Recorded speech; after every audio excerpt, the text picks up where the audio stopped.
Hello everyone, आज का हमारा जो टॉपिक है वो है परम्यूटेशन। लेकिन इससे पहले हम एक प्रिंसिपल पढ़ेंगे जिसका क्या नाम होगा, प्रिंसिपल ऑफ काउंटिंग, या फिर सिंपली इसको मल्टीप्लिकेशन प्रिंसिपल भी कह देते हैं। Multiplication principle. सबसे पहले हम इसको एक एग्जाम्पल की हेल्प से समझेंगे। तो इसमें हम क्या करते हैं, एक बॉय है जो उसके पास 3 तो शर्ट हैं और 2 पैंट्स हैं। वो उनको क्या करना चाहता है, पेयर अप करना चाहता है। तो उसके पास 3 शर्ट्स हैं, तो मैं मान लेती हूँ कि वो क्या होंगी, S1, S2 और S3 होंगी। और 2 पैंट्स हैं, तो अब हमें बताना है कि वो कितने तरीके से इनको पेयर अप कर सकता है। तो मैं मान लेती हूँ कि P1 पैंट चूज कर लेता है और S1 शर्ट चूज कर लेता है। एक बार क्या करता है, P1 के साथ S2 शर्ट चूज कर लेता है, P1 के साथ S3 शर्ट, P2 के साथ S1, P2 के साथ S2 और P2 के साथ कौन, S3। तो इस तरीके से वो अपनी शर्ट और पैंट को क्या कर सकता है, पेयर अप कर सकता है। तो हमारे पास नंबर ऑफ शर्ट कितनी थी, 3 थी, और नंबर ऑफ पैंट्स कितनी थी, 2।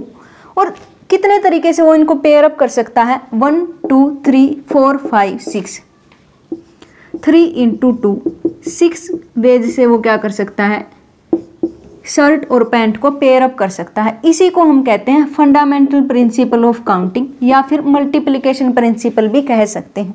और अगर मैं इसकी मैथमेटिकल स्टेटमेंट की बात करती हूँ, वो क्या होगी, अगर हमारे पास एक इवेंट है जो m डिफरेंट तरीके से हो सकता है, m डिफरेंट तरीके से हो सकता है, और एक दूसरा इवेंट है जो n डिफरेंट तरीके से हो सकता है, तो टोटल नंबर ऑफ वेज कितने बनेंगे, m × n वेज बनेंगे।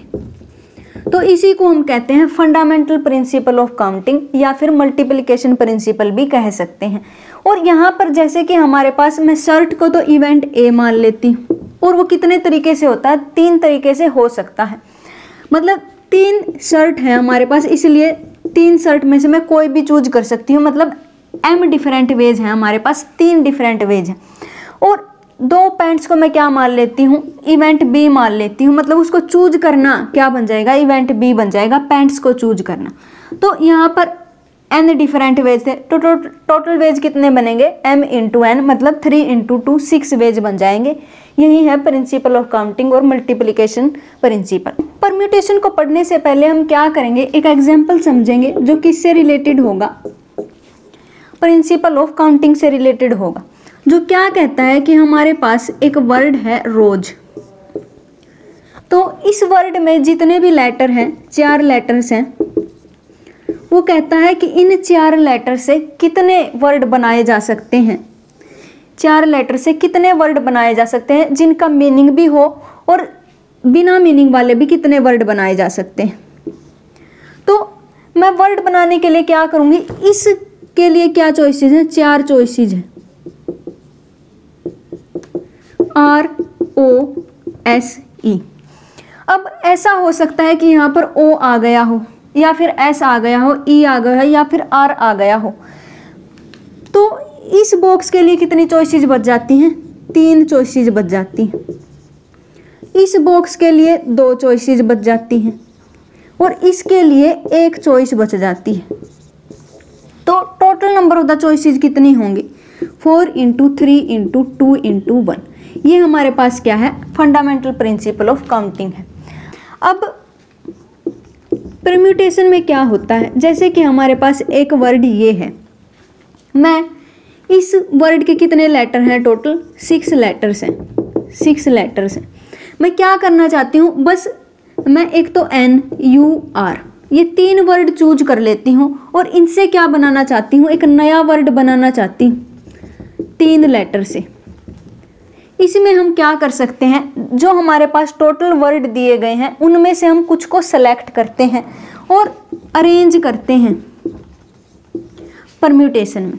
इसमें क्या था कि हम 4 लेटर थे हमारे पास, 4 लेटर का ही हमने क्या बनाया, एक नया वर्ड बनाया है। इसमें हम क्या कर सकते हैं, जो हमारे पास लेटर दिए गए हैं उनमें से कुछ को चूज कर सकते हैं, या फिर सारे के सारे लेटर को हम क्या कर सकते हैं, अरेंज कर सकते हैं।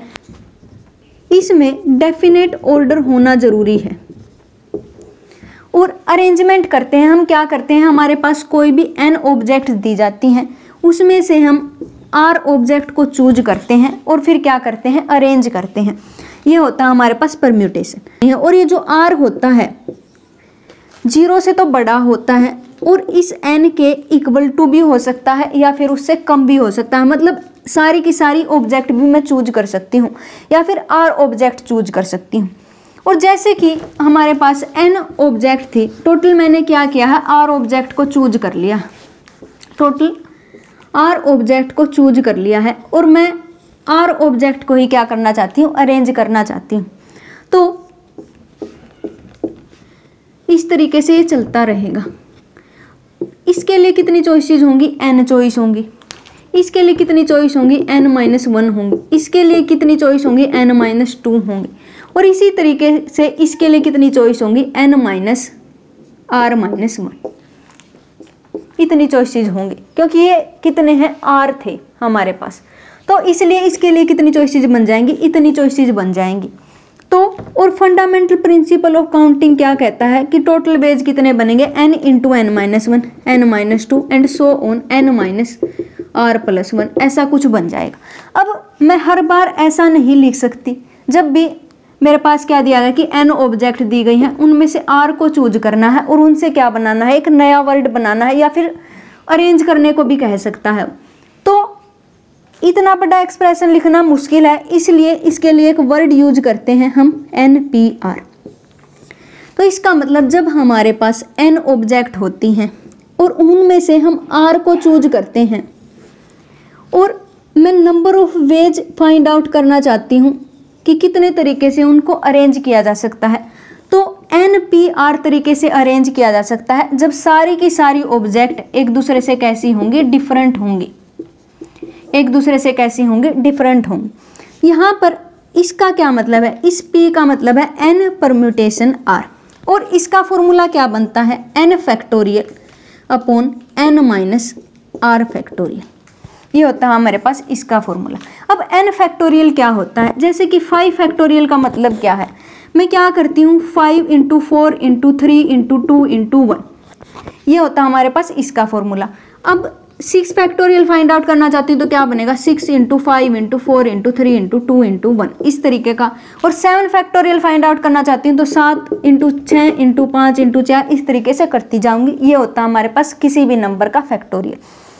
और अगर यहाँ पर 0 फैक्टोरियल होता है तो 0 फैक्टोरियल को हम 1 मान के चलते हैं, ये इसकी डेफिनेशन में ही होता है।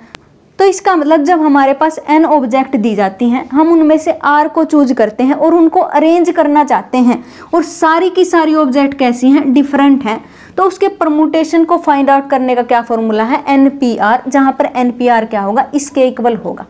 तो यही थी हमारी आज की वीडियो जिसमें हमने फंडामेंटल प्रिंसिपल ऑफ काउंटिंग और परम्यूटेशन के बारे में समझा। इससे नेक्स्ट वीडियो में भी हम परम्यूटेशन के बारे में थोड़ा सा और समझने की कोशिश करेंगे। तब तक के लिए stay connected, have a nice day, thank you.